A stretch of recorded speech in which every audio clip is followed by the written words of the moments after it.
திமுக மீண்டும் ஆட்சிக்கு வந்தால் தமிழர் திருநாளாக பொங்கல் பண்டிகை கொண்டாடப்படும் என அக்கட்சியின் செயல் தலைவர் மு.க.ஸ்டாலின் தெரிவித்துள்ளார்.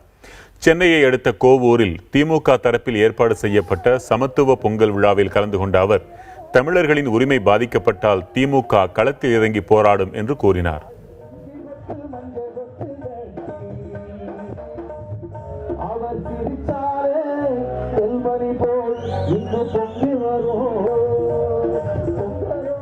மீண்டும் நம்முடைய ஆட்சி தமிழகத்தில் உதயமாகிற நேரத்தில் தலைவர் கலைஞர் அவர்கள் எந்த உணர்வோடு இந்த பொங்கல் திருநாளை தமிழ் திருநாளாக, தமிழ் புத்தாண்டாக கொண்டாட வேண்டும் என்று அந்த நிலை ஏற்படுத்தி தந்தாரோ, அந்த நிலை நிச்சயமாக விரைவில் வரத்தான் போகிறது.